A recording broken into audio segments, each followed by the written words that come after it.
안녕하세요. 지난 시간에 이어 대한민국 최고의 강연 최강 1교시에서 강연을 맡은 도시계획 전문가 마강래입니다. 지난 강연에서는 수도권 쏠림 현상이 가져오는 사회적 폐해와 이를 극복하기 위한 대안에 대해서 말씀을 드렸습니다.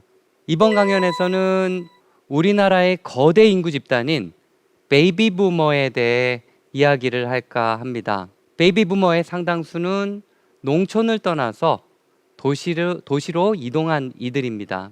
이들의 대도시 탈출이 진행되고 있습니다. 왜일까요?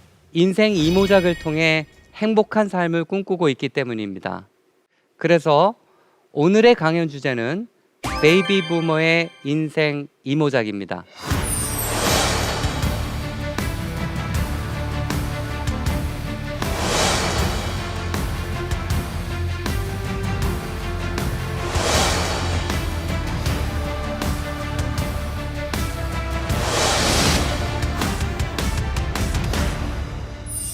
베이비 부머는 베이비가 붐을 이룬 시기에 태어났던 이들을 일컫고 있습니다.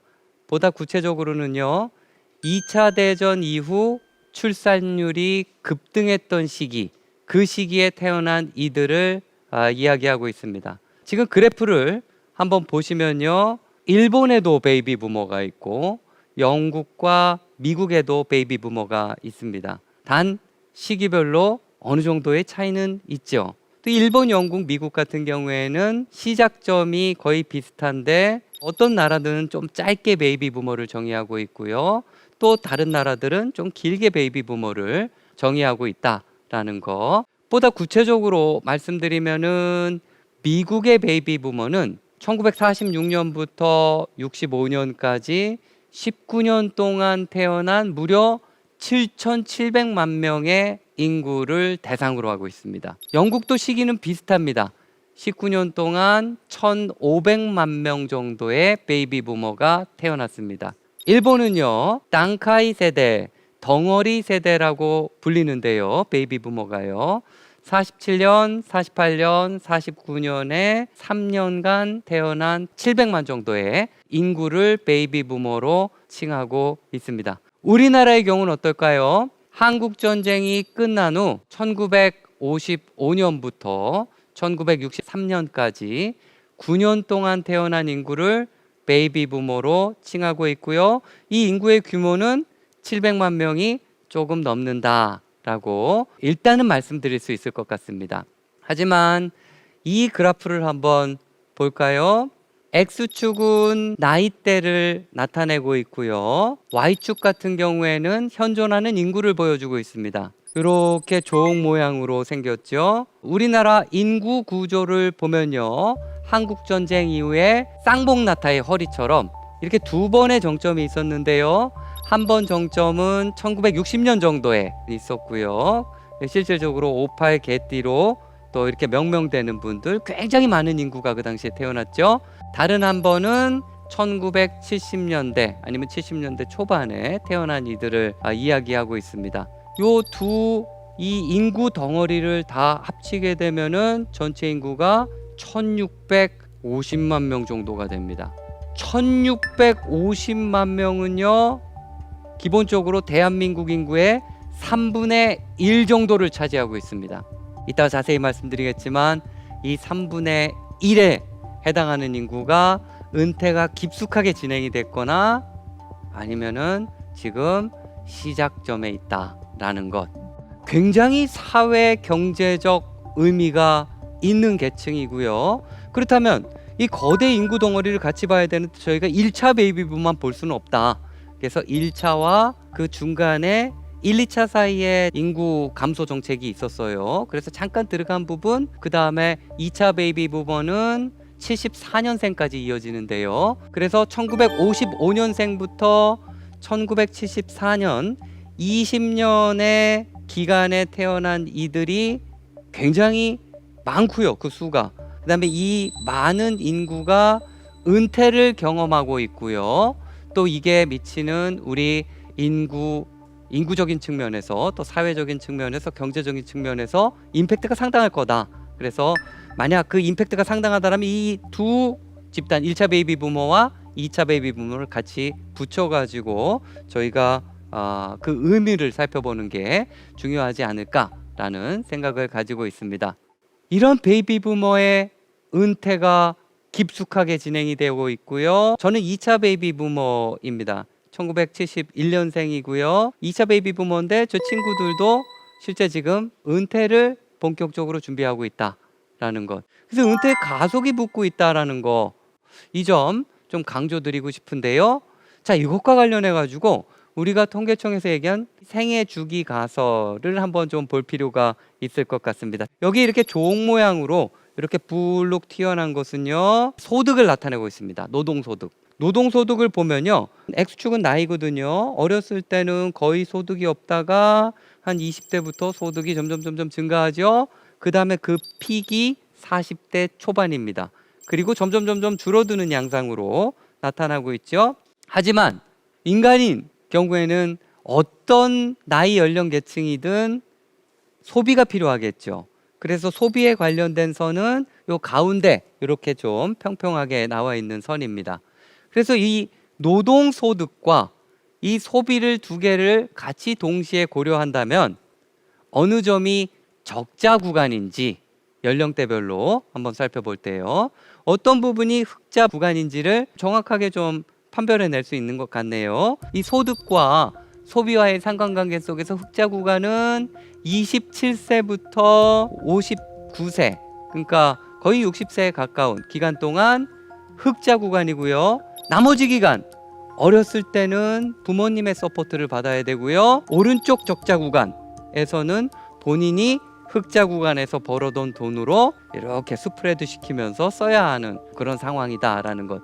이건 생애 중위 가설에서 굉장히 중요한 이제 그래프 중에 하나다라는 겁니다. 인생에서는 흑자 구간이 있고 적자 구간이 있다. 그 적자 구간은 기본적으로 다른 이의 도움을 받든지, 예를 들어서 어린 경우엔 부모의 도움을 받든지, 그 다음에 또 나이 들은 적자 구간에서는 자신의 어떤 그런 소득을 갖다가 거기에 나중에 그러니까 모아둔 저축으로 쓰든지, 아니면 또 자식의 도움을 받는 어떤 그런 구조가 발생하고 있다라는 것. 1차와 2차 베이비 부머의 은퇴가 빠르게 진행이 되고 있는데요. 중요한 사실은 실제 평균 수명이 굉장히 빠르게 진행되고 있다는 점입니다. 그리고 지금 60대 은퇴하는 분들, 뭐 심지어 50대 중반에 은퇴하는 분들도 100세에 생일상을 받을 가능성이 점점 커지고 있다라는 점입니다. 굉장히 오래 살 가능성이 커지고 있다라는 거죠. 이들이 여생을 행복하게 살아갈 준비가 되어 있을까요? 그리고 어떻게 살아야 행복한 삶을 영위할 수 있을까요? 나머지 여생을요. 자, 이게 오늘의 핵심 내용입니다. 부부 기준으로 은퇴를 앞둔 이들에게 어느 정도가 적정한 생활비겠냐? 라고 설문조사를 한 결과입니다. 많은 이들이 답했어요. 은퇴 이후에 250만 원, 260만 원 정도, 이 정도가 되면은 부부 기준으로 적정하게 여생을 잘 보낼 수 있겠다라고. 그럼 이 적정 생활비는 아마도 지금 이 방송을 들으시는 분들은 이거 너무 많은 거 아닌가? 이렇게 생각하실 수 있을 것 같아요. 그래서 적정은 일단은 뒤로 밀어두고요. 최소 생활비로 넘어갑시다. 적정 생활비는 사실 영화관도 좀 제대로 가고 좀 고급 레스토랑에 가가지고 한번 기분도 내보고 좀 그래서 좀 그래도 좀 부족하지 않다라고 느끼는 어느 그 정도의 생활비인데요. 그게 너무 좀 많다 보니까 최소 생활비도 같이 질문을 하고 있습니다. 그러면은 최소 생활비는 어느 정도일까요? 물어보는데, 이 최소 생활비는 인간으로서 최소한의 품위를 유지하는 데 필요한 돈입니다. 허리띠를 약간 졸라매고 쓰고 싶은 거 굉장히 많이 참고 그래도 견딜 수 있는, 여생을 잘 견딜 수 있는 그런 비용이 어느 정도가 들까? 답변한 내용을 보면요, 부부 기준으로 200만 원 정도다라는 겁니다. 자, 200만 원이 약간 안 됩니다. 바로 은퇴를 앞둔 이들에게 은퇴 이후에 어느 정도의 생활비를 확보할 수 있습니까? 라는 질문을 했습니다. 상위 그룹 같은 경우에는 국민연금이 차지하는 노후 생활을 확보하는데 굉장히 크고요. 중위 그룹도 뭐 마찬가지로 어느 정도 큽니다. 하위 그룹 같은 경우에는요, 기초연금의 비중이 상대적으로 커지죠. 이 결과를 보시면은 아마 좀 이거 정말 충격적이다라고 생각하시는 분들도 많을 것 같습니다. 이게 은퇴를 앞둔 이들의 현실이고요. 이런 분들이 생각하는 적정 생활비와 최소 생활비 수준은 본인이 감당할 수 있는 수준을 훨씬 넘어서는 저 어려운 액수다. 그러다 보니까 은퇴는 했는데 실제 일을 해야만 하는 어떤 그런 사람들이 많이 늘고 있다라는 거죠. 그래서 OECD 통계에서는요, 실질 은퇴 연령이다라는 어떤 그런 지표를 따로 별도로 추정하고 있습니다. 아까 전 그래프에서 본 것처럼 상황이 그렇게 녹록치 않다 보니까 여전히 일에 매달릴 수밖에 없는 은퇴자들이 있는 거고요. 또 이런 은퇴자들은 일하는 은퇴자라는 말이 좀 이상하죠, 그렇죠? 이렇게 명명이 되어 가고 있고요.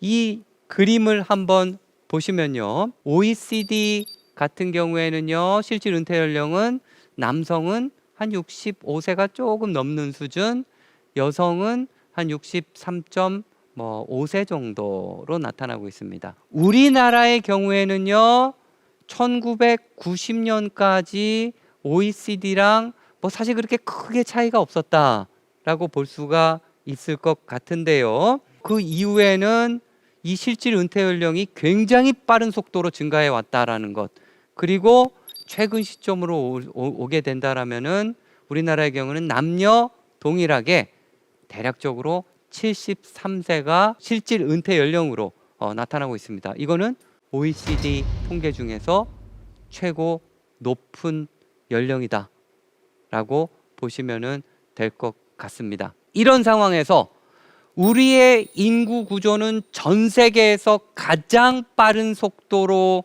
고령화되고 있다. 65년도에는 정말로 피라미드 구조였습니다. 그렇죠? 21년도 작년이죠. 시점을 보게 되면은 그냥 항아리 구조입니다. 우리나라 인구 구조가요. 67년 앞으로 조금 먼 미래긴 하지만 보시면은 역 피라미드로 바뀌게 됩니다. 실제 65세 이상의 고령자 비율이 굉장히 빠른 속도로 증가할 것이다라는 거고, 이거는 전 세계에서 가장 빠른 속도입니다. 그래서 이런 65세 이상 인구로 편입이 되면 우리 사회 제도는 기본적으로 이분들한테 강력한 사인을 보냅니다. 복지의 대상입니다. 일하지 마십시오. 지하철도 공짜로 타셔도 됩니다. 라는 거. 여러 사회제도가 이런 식으로 설계되어 있는 상황에서 지금 오른쪽 그림처럼 고령자의 비율이 굉장히 빠른 속도로 늘어날 때는 이거는 사실 개인적으로도 큰 변화겠지만 사회적으로도 엄청난 변화를 유발할 수밖에 없다라는 그런 상황에 있다라는 거 한번 말씀을 드리고 싶고요. 자, 이런 변화가 전 세계적으로도 가장 빠르게 진행이 되고 있다 보니까 여러 가지 이야기들이 나오고 있습니다. 베이비 부머가의 고령자 편입으로 인해서 사회 변화, 경제 변화가 일어나고 또 여러 가지 또 사회적 변화가 일어나는데 이런 게 어떤 방식으로 진행될 것인가? 행복한 스토리는 아닌 것 같아요. 조금 암울한 스토리들이 이런 학계에 많이 돌아다니고 있습니다. 자, 이걸 갖다가 세 가지로 한번 정리를 해봤습니다. 첫 번째, 베이비 부모가 대거 고령자 65세 이상 인구로 편입되면서 우리 경제가 힘을 잃을 것이다 라는 전망이 강하게 나타나고 있습니다. 그 이유는 당연하겠죠. 경제활동을 그만둔 고령자들이 주머니에 돈이 없게 되니까 소비력이 약해진다. 이 소비력이 약해지니까 이게 생산에도 영향을 미치고 조금 어려운 구조로 우리 경제가 어려운 구조로 가게 되지 않을까라는 이야기가 나타나고 있고, 이것도 반면에는 노동시장의 주역인 젊은이들의 수가 이제 줄어들고 있다라는 거죠. 이 모든 것이 우리의 생산 활동에도 영향을 준다라는 겁니다. 소비와 생산은 서로 맞물려 있습니다. 물고 물리면서 경제 성장률을 굉장히 빠른 속도로 끌어내릴 거라는 어떤 그런 괴담 비슷한 이야기가 지금 만연해 있다라는 거 첫 번째 말씀드리고 싶고요. 두 번째는 재작년부터 베이비 부머의 맏형인 1955년생이 65세 이상 고령 인구로 편입이 됐습니다. 이들이 고령자로 편입되면서 그다음에 점점 매년 이제 고령자로 편입되는 인구가 거대 인구 계층이니까요. 많아지겠죠. 정부 곳간이 거덜날 가능성이 있다라는 전망이 나오고 있습니다. 대표적으로 국민연금 얘기가 많이 나오고 있죠. 고령자 수는 증가하고 있습니다. 이들의 평균 수명도 점점 늘어나고 있습니다. 설상가상으로 새로 국민연금에 가입할 젊은이들의 수가 줄어들고 있습니다. 국민연금 고갈하는 속도를 한번 보실까요? 2041년에 픽을 찍는데요. 그 이후에 이런 거대 인구 덩어리가 복지의 대상으로 그냥 있기 때문에 굉장히 빠른 속도로 국민연금이 줄어들고 있고요. 2057년에는 국민연금조차도 바닥날 가능성이 있다. 그래서 사회적으로 최근 내용을 보시면요, 이런 국민연금에 대한 여러 제도적 개편이 필요하다라는 어떤 그런 이야기들이 등장을 하고 있습니다. 세 번째, 좋지 않은 이야기들. 이런 고령화 현상이 세대 간 갈등을 격화시키는 어떤 그런 촉매제가 될 것이다 라는 이야기입니다. 고령자들이 점점 두터워지고 있고요. 이들에게 투입되는 복지 비용은 굉장히 빠른 속도로 증가하고 있습니다. 이는 일하는 생산활동에 투입된 젊은이들의 이익과 상충될 가능성이 크다라는 것. 혜택을 받는 사람들과 돈을 내는 사람들이 어느 정도 불일치하고 있습니다. 사실 뭐 연금만 봐도 그렇죠. 하지만 이 불일치 정도가 너무 커지게 되고 젊은이들의 부담이 점점 커지게 되면 고령계층과 젊은이들 계층 간의 화합이 점점 좋지 않은 방향으로 나가는 어떤 그런 현상이 일어날 가능성이 있다라는 겁니다. 앞으로 젊은 세대가 좀 두려워하는 부분도 있습니다. 고령자들의 수가 점점 많아지다 보니까 이런 수적 우세를 통해서 자신들의 이해를 복지 정책에 관철할 가능성이 크다라는 것. 그렇게 되면 복지 비용을 누가 부담하겠습니까? 젊은 층이 더 크게 부담할 가능성이 크다라는 것. 젊은 층은 노년층에게 자신의 이익을, 자신의 목을 빼앗기지 않기 위해서 뭔가 연합하고 목소리를 낼 가능성이 크다라는 것. 이게 언론과 학계에서 또 돌아다니는 또 좋지 않은 얘기 중에 하나다라는 것. 그래서 이런 세 가지 내용을 좀 정리해 봤고요. 그림으로 제가 지금 말씀드린 내용을 표현해 봤습니다. 고령화가 되다 보니까 경제 성장률이 떨어질 수밖에 없는 상황, 젊은이가 줄어드는데 고령자들의 평균 수명은 늘어나고 또 생산활동으로 들어가지 않으니까 복지 비용이 점점 늘어나는 상황. 이런 상황 속에서 사회적으로는 세대 간 갈등이 지금보다 더 많아질 가능성이 있다라는 거죠. 하지만 우리의 베이비 부머를 보면은 사실 지금의 고령자들 65세 이상 인구로 편입되어 있는 대거 인구들과는 좀 큰 차이가 있다. 지금의 베이비 부머들 55년생부터 74년생 그 20년의 기간에 있는 1, 2차 베이비 부머들의 특성을 보면요, 교육 수준이 상당히 높습니다. 교육열이 또한 상당히 높습니다. 그리고 이들은요, 또 하나가 민주화의 경험이 있습니다. 그리고 민주화를 성공시켰던 그런 경험이 있고요. 그런 경험 속에서 엄청난 자신감이 있습니다. 제가 금방 베이비 부머가 은퇴한 다음에 어려움을 겪을 가능성이 크다라고 말씀드렸지만 실제 전 계층으로 나눠서 경제적인 어떤 그런 여력을 우리가 평가해 본다라면은 실제 베이비 부머 계층은 가장 잘 사는 계층, 그리고 소비력이 높은 계층으로 사실 분류가 되고 있습니다. 이 베이비 부머는 경제적 성공의 경험도 있습니다. 그리고 대한민국을 지금의 선진국 반열로 끌어올린 주역이기도 합니다. 이거에 대한 자신감, 자부심도 상당합니다. 제가 아까 말씀드린 여러 가지 괴담에도 불구하고 이 베이비 부머는 지금 대다수를 차지하고 있는 고령자의 특성과는 조금 다른 특성을 가지고 있다는 것.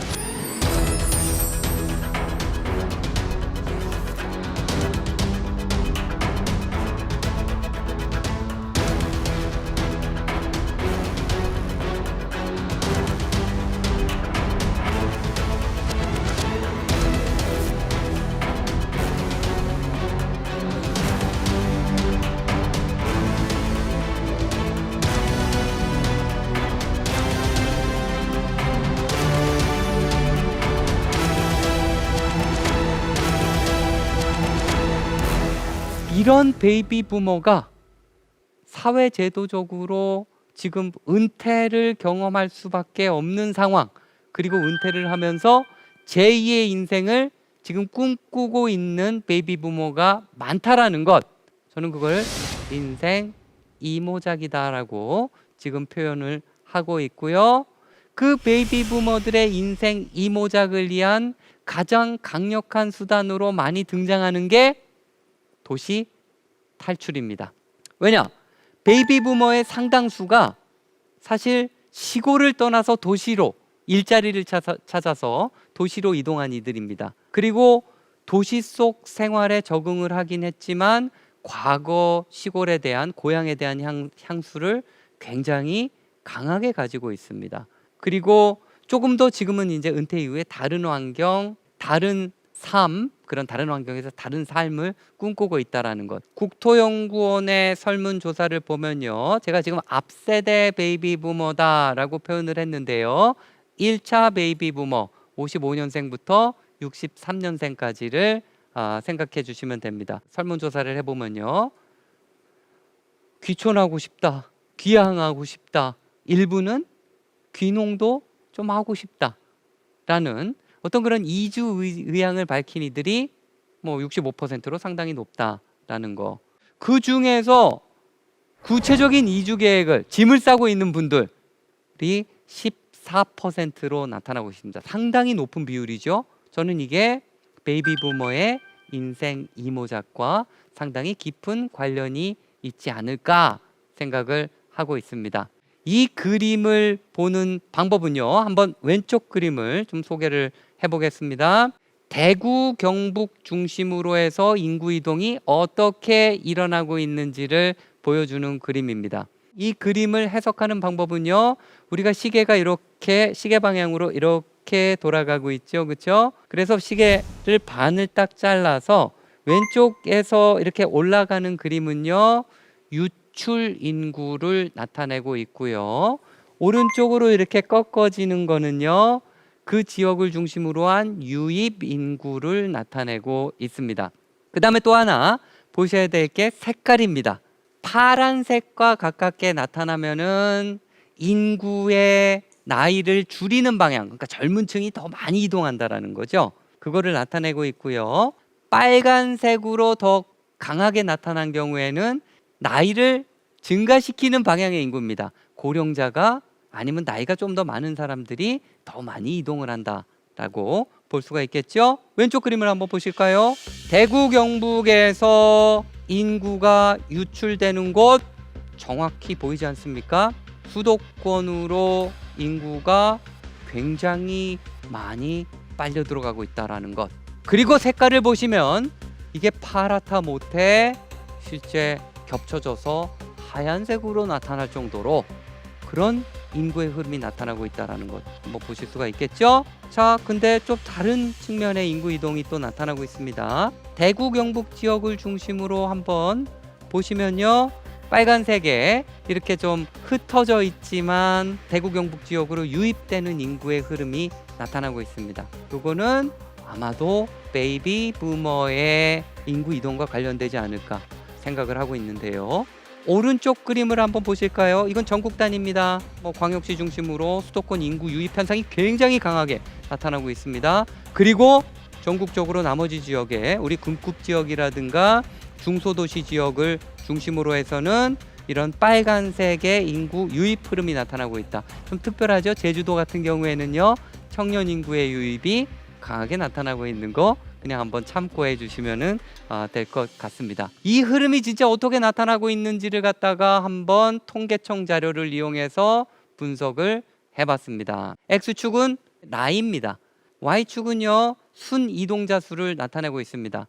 자, 0을 중심으로 해서 위쪽으로 가게 되면은 농촌 지역으로의 순 이동 인구가 많이 나타나고 있다라는 거고요. 아래쪽으로 갈수록은 도시 지역으로의 어떤 그런 유출이 더 많다라는 상황을 보여주고 있습니다. 그래프 왼쪽을 보시면요, 젊은 인구의 흐름은요, 사실 도시 지역으로 굉장히 많이 가고 있습니다. 이 픽을 보면은 한 24세, 25세 인구가 도시 지역으로 굉장히 빠르게 유출되고 있는 어떤 그런 현상. 자, 여기 가운데 인구 계층을 보면요, 농촌 지역으로의 흐름이 또 강하게 나타나고 있죠. 굉장히 체계적으로 나타나고 있습니다. 이동자 수 측면에서는 많지는 않지만 이런 흐름이 나타나고 있다는 것, 그 다음에 제가 여기에 박스 친 부분이 1, 2차 베이비 부머를 나타나고 있다는 것. 이런 베이비 부머의 어떤 그런 중소도시 아니면 농어촌 지역으로의 인구 이동이 강하게 나타나고 있는 어떤 그런 상황이다. 그리고 이게 예전과 뭐 한 10년 전과는 다른 인구 이동 패턴이다라는 것을 말씀을 드리고 싶습니다. 그러면 이들의 인구 이동은 어떤 패턴일까? 귀향 패턴, 맨 왼쪽에 있는 겁니다. 예를 들어서 뭐 문경에서 태어나서 서울에서 또 자리를 잡고 살다가 다시 문경으로 이동하는 것, 유턴이죠. 유턴의 어떤 인구 흐름이 있을 수 있고요. J턴 같은 경우는 조금 다릅니다. 예를 들어서 문경에서 살다가 문경을 떠나서 서울에서 살다가 그 서울과 가까운 지역, 요즘 꼬리가 짧지 않습니까? 가평이라든가 아니면 뭐 홍천이라든가 수도권과 가까운 지역으로 옮기는 J턴이 있을 수 있습니다.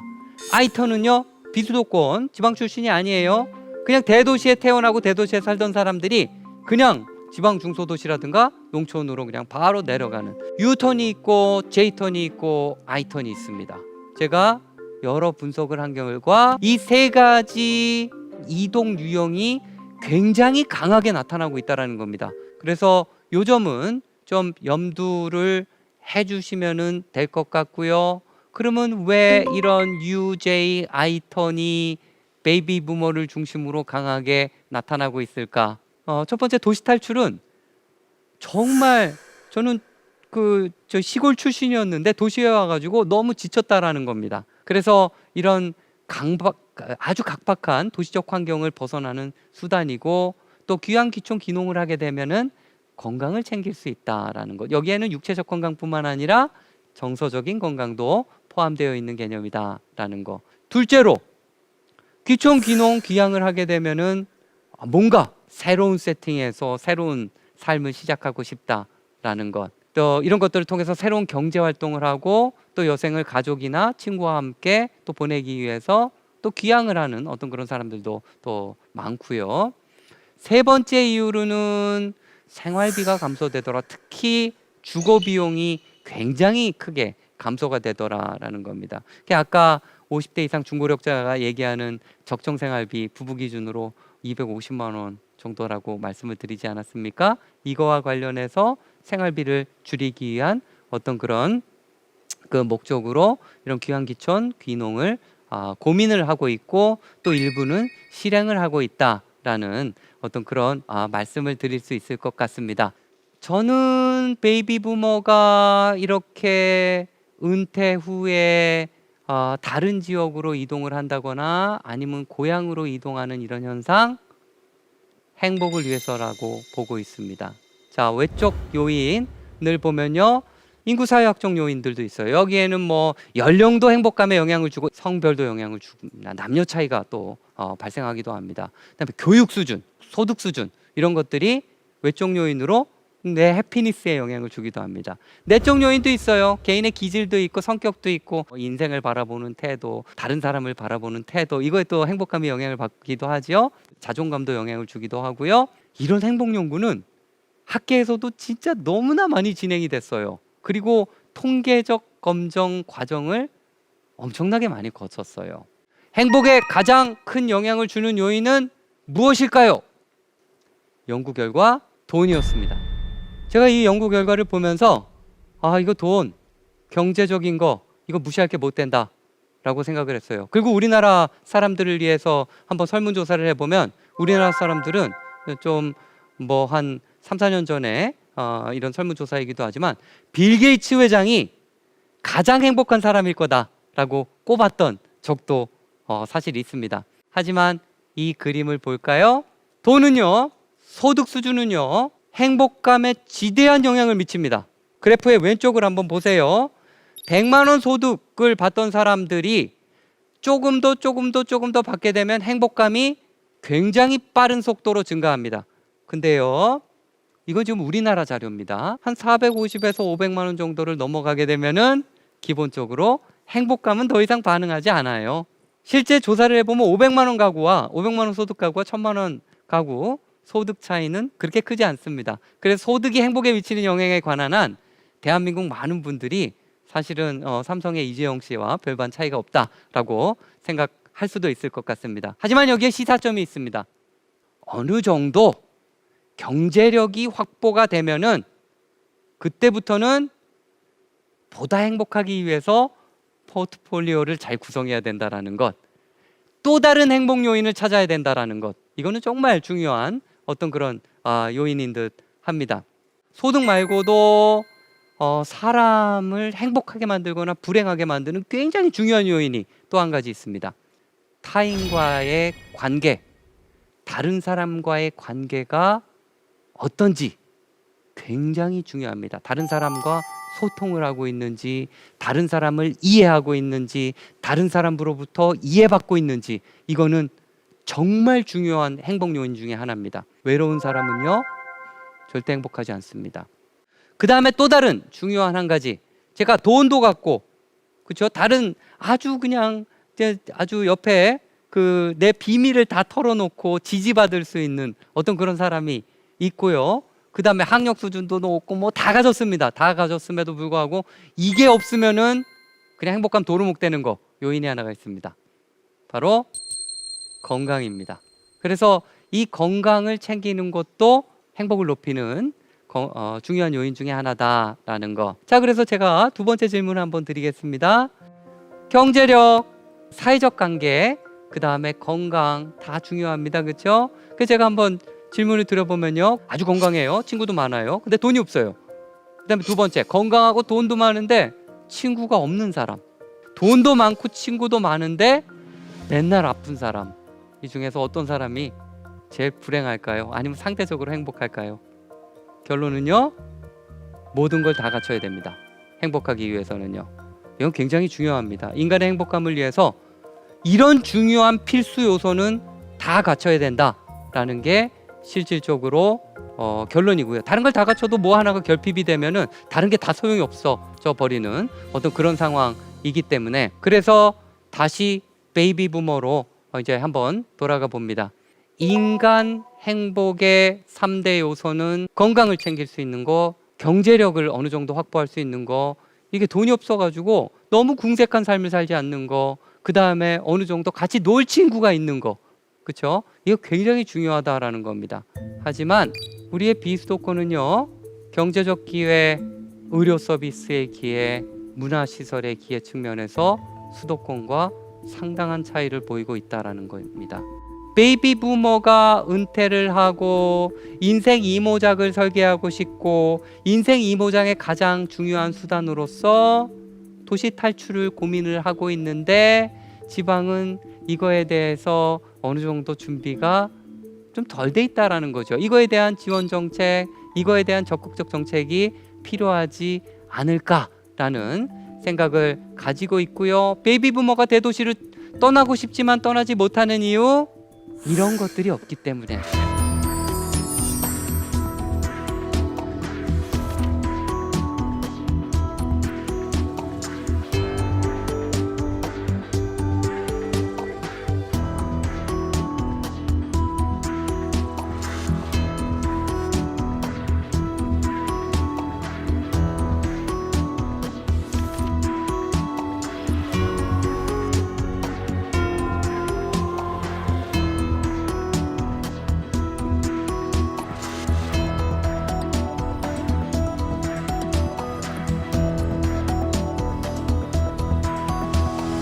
그래서 이런 비수도권에 귀향 인구가 정착할 주거 공간을 제대로 공급하고 여러 가지 행복 요인들에 대해서 잘 패키지로 설계하면 좋지 않을까라고 고민들을 한번 해봤습니다. 저는 그 가능성을 함양군의 조그만 마을에 있는 서화초등학교의 회생을 통해서 한번 고민을 해본 적이 있습니다. 잠깐 제가 함양군의 조그만 마을에 있는 서화초등학교 이야기를 해보겠습니다. 이 학교는요, 폐교 위기 직전에 있었습니다.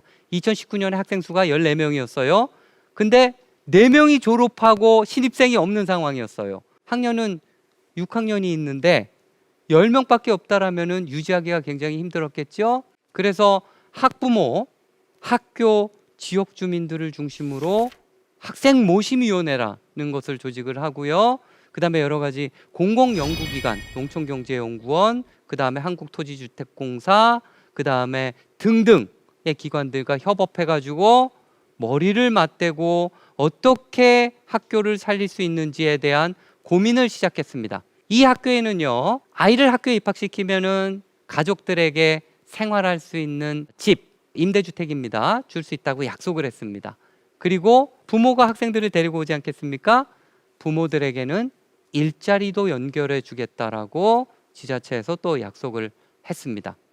학생들에게는요, 수도권에 버금가는 여러 가지 교육 프로그램뿐만 아니라 지역민들이 펀드를 조성한 어떤 그런 돈으로 해외 연수도 시켜주겠다라고 약속을 했습니다.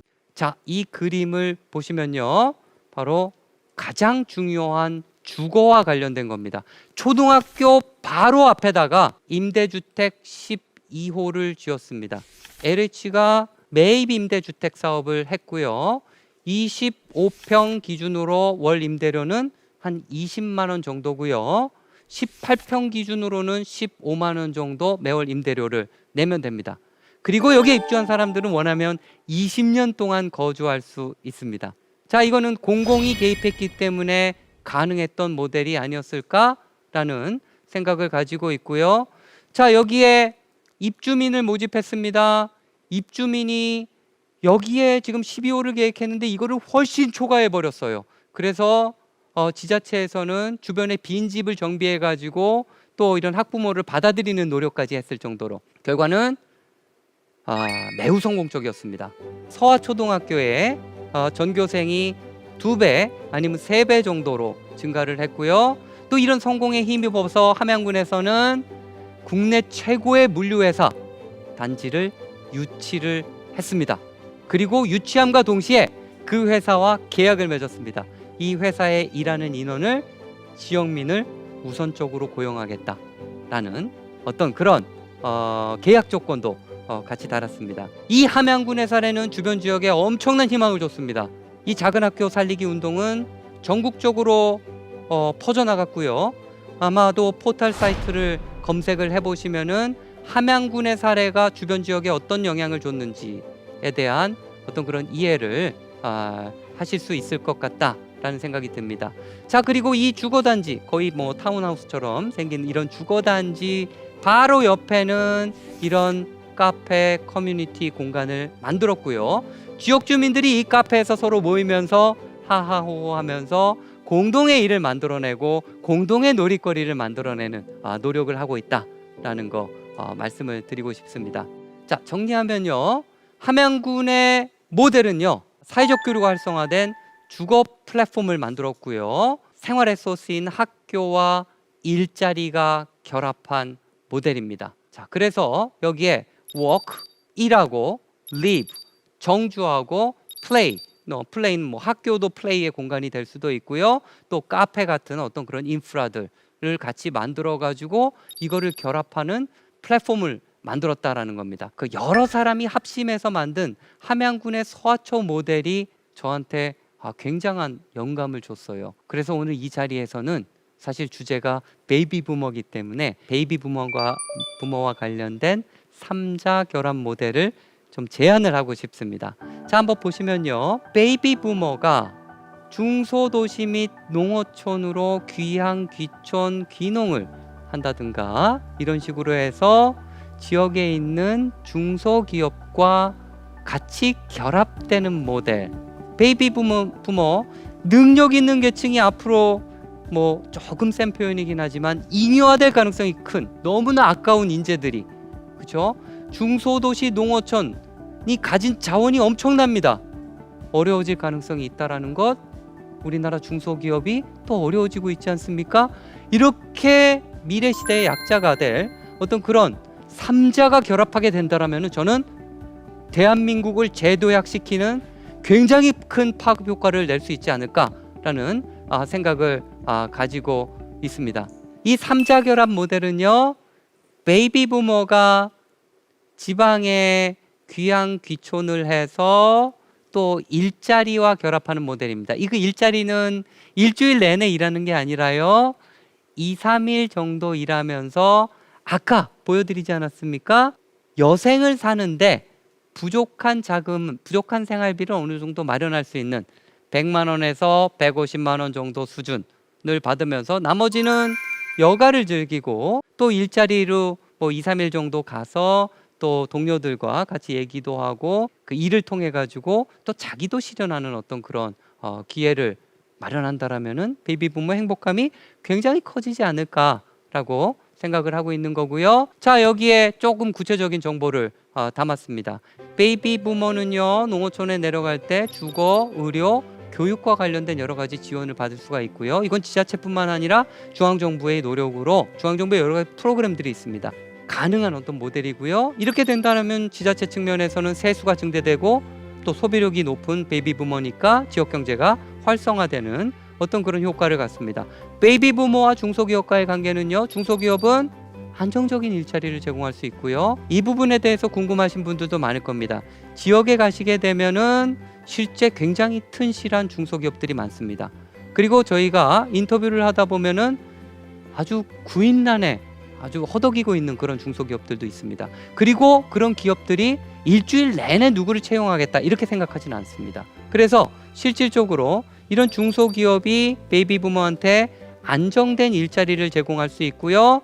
또 베이비 부모는 또 임금 수준을 어느 정도 양보해가지고 좀 적은 임금을 받더라도 또 적은 시간을 일하고 또 적은 임금을 받고 또 부족한 생활비를 채우는 굉장히 좋은 어떤 그런 조건이 될 수가 있을 것 같고요. 농어촌 지자체들은요, 생산시설 및 기반시설에 대해서 서포트를 하고 또 중소기업은 또 지역경제에 활성화하는 어떤 그런 효과를 가질 수 있다라는 겁니다. 조금 부끄럽긴 하지만 제 사진을 여기다가 집어넣어 봤습니다. 은퇴 후 지방 중소도시에서 좋은 이웃들과 함께 할 수 있는 타운하우스에 살면서 2, 3일 정도 일터에 나가서 다른 사람과 교류를 하는 것, 단지 내에서도 교류를 하고 일자리에서 교류를 하고, 지금까지 사실은 제 로망을 얘기해 본 것이었습니다. 저는 강원도 출신이고요.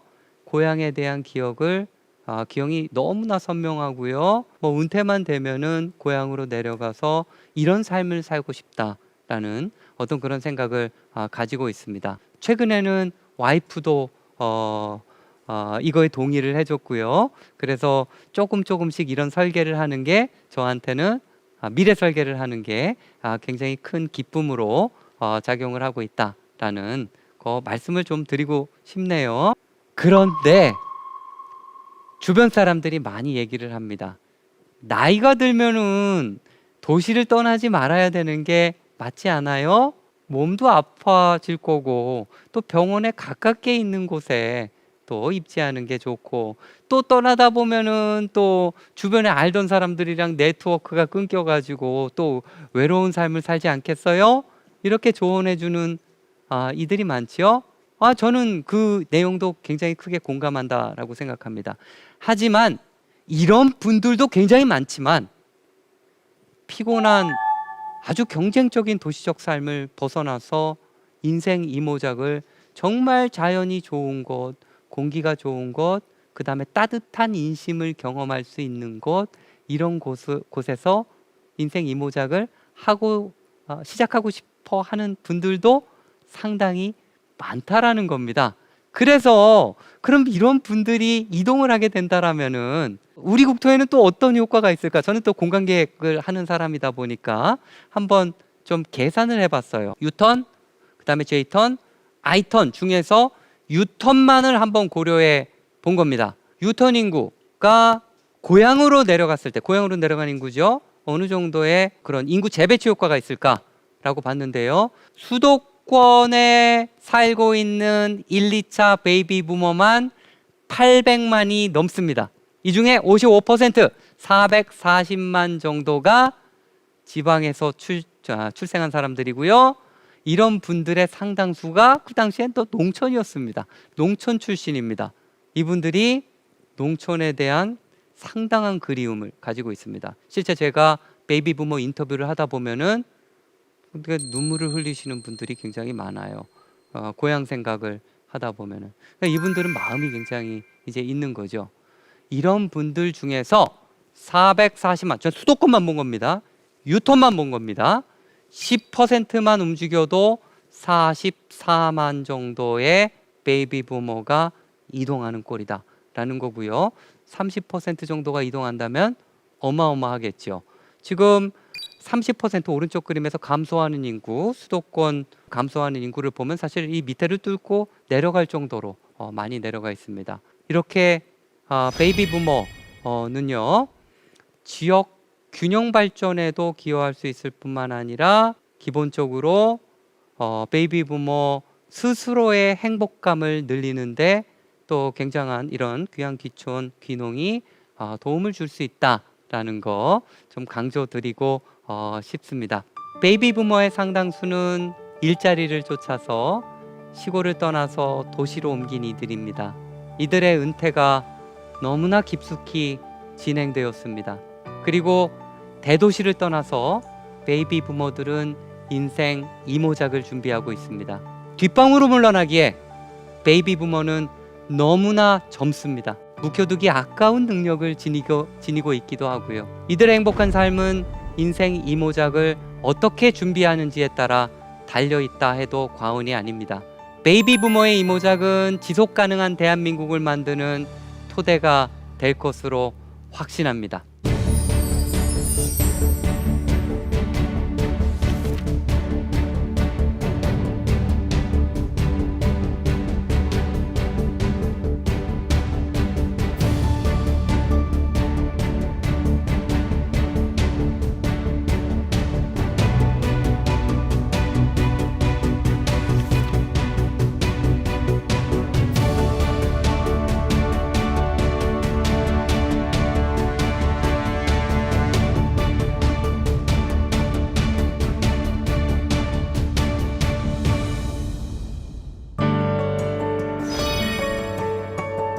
오 마이 베이비 부머.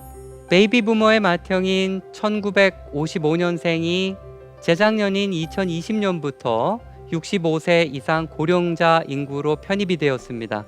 이는 2020년부터 앞으로 20년간 매해 80만 명 내지 100만 명 정도가 고령자로 된다는 이야기이기도 합니다. 대한민국 인구의 3분의 1을 차지하는 인구가 20년 만에 고령자로 편입되는 꼴이 되겠죠.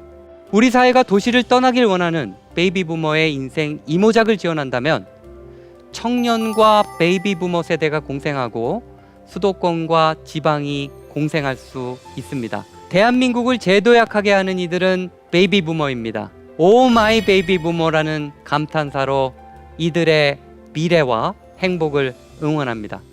지금까지 대한민국 최고의 강연 최강 1교시 마강래였습니다. 감사합니다.